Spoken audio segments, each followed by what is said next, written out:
For more than 20 years in the vehicle recovery trade, we have never worked from a script. No two scenes are ever the same. Every decision is made under imperfect conditions, pulling angles that are far from ideal, terrain working against you, and an invisible pressure constantly pushing everything closer to the limit. The three situations I'm about to tell you were not the hardest jobs we ever faced, but they are moments our team will never forget. Because one small miscalculation, and the entire system, from cables to equipment to human lives, could pay the price immediately.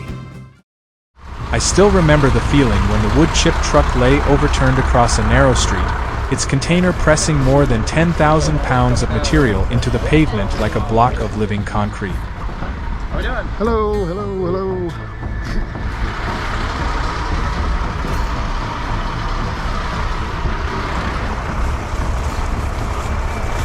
What do you think? Turbo? If you want, we don't have to, but we could drag that side back. We decided to deploy two twin rotator cranes rated at over 100,000 pounds, a rare choice, but a necessary one to create symmetrical pulling force. The ITP Products sling system was set carefully. Blue, yellow, red, not just for identification, but for load distribution.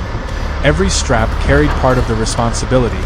Every hook point had to withstand tens of thousands of pounds of force.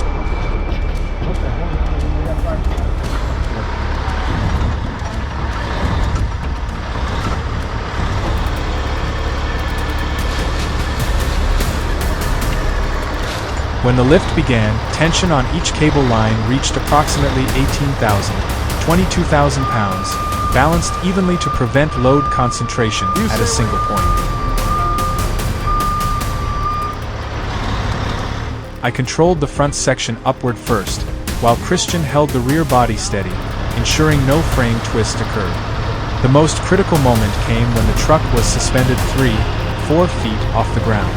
We were not only lifting, we were rotating it in midair, adjusting each small degree so the wheels would return to the pavement as gently as possible. Hang on.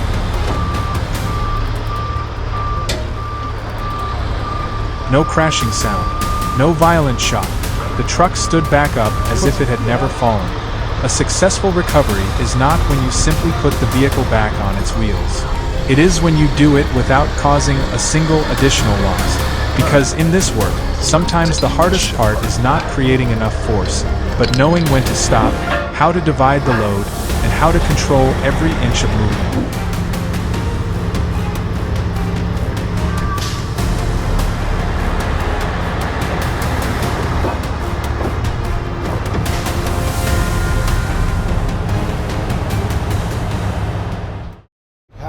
The second situation in our recovery journey was a container lying tilted, separated from its chassis, while the tractor still stood upright, a strange imbalance, yet a familiar one. It was not the first time I had seen this kind of accident.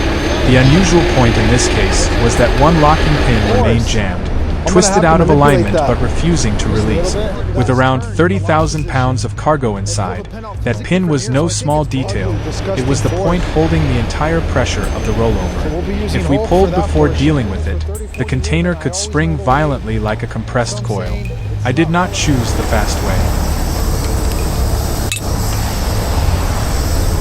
2 cable lines were rigged from the crane called Hulk, one to lift, one to restrain. Without the second line, there would be no control. In recovery work, every movement must first be held back before it is allowed to be released. A pry bar, a hammer, and steady measured strikes, not rushed, only enough to relieve pressure on the pin. Then it happened. The locking pin came free. After freeing the jammed pin, the recovery team began the ready for liftoff phase. Hulk started to raise the load. The crane cables had been carefully rigged to the container's anchor point. Shackles tightened the lines, and the lift began. Slowly, steadily, inch by inch. The container left the ground, rotated gently, and was placed aside.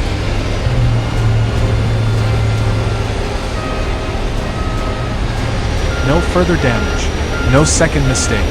When everything was over, only one thought remained in my mind. Not about the weight of 30,000 pounds, but about one small detail, a locking pin. Something that seemed insignificant, yet enough to create or prevent an entire accident.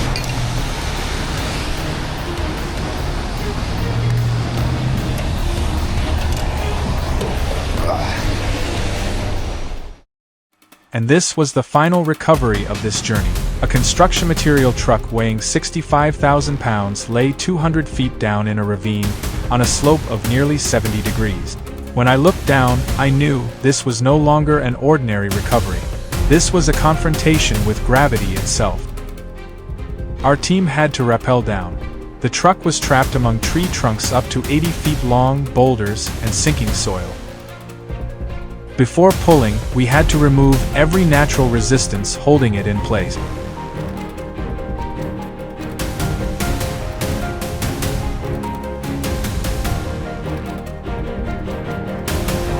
A 55,000 pounds crane was used to drag tree trunks away from the cab.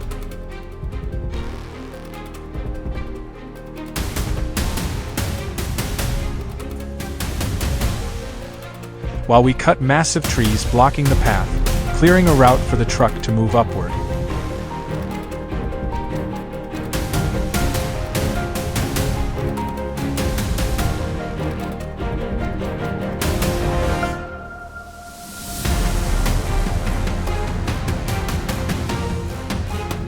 After releasing the brakes, two heavy recovery units began their battle with a 65,000 pounds truck. Total pulling force was estimated at over 80,000 pounds, because it had to overcome both gravity and friction. But no, the battle was brutal, and we faced major difficulty because of the truck's immense weight, the near vertical slope, and the treacherous terrain. The two cranes looked close to tipping, and we had to find a better solution immediately, or the consequences would be terrifying. But we did not give up. The new plan was to lay timber under the wheels, creating an artificial road to reduce friction and keep the tires from digging in.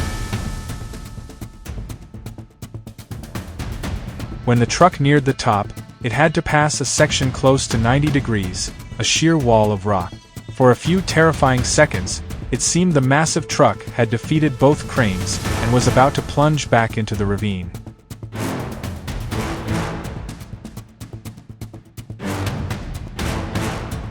"10 hours passed. Every minute was a balance between success and failure. When the final wheel touched the roadway, I did not feel relief immediately. Only silence, as if the body needed time to understand it was over.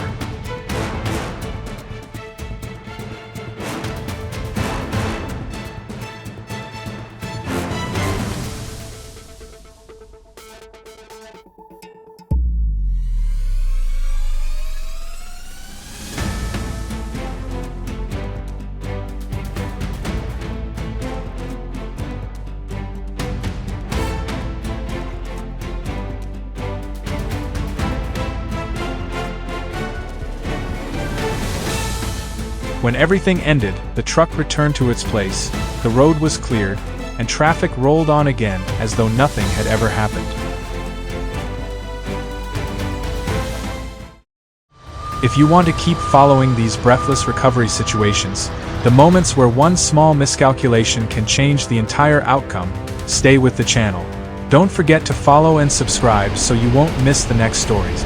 And if you have your own thoughts about this situation, leave your opinion below, because sometimes, a different angle reveals an entirely new understanding.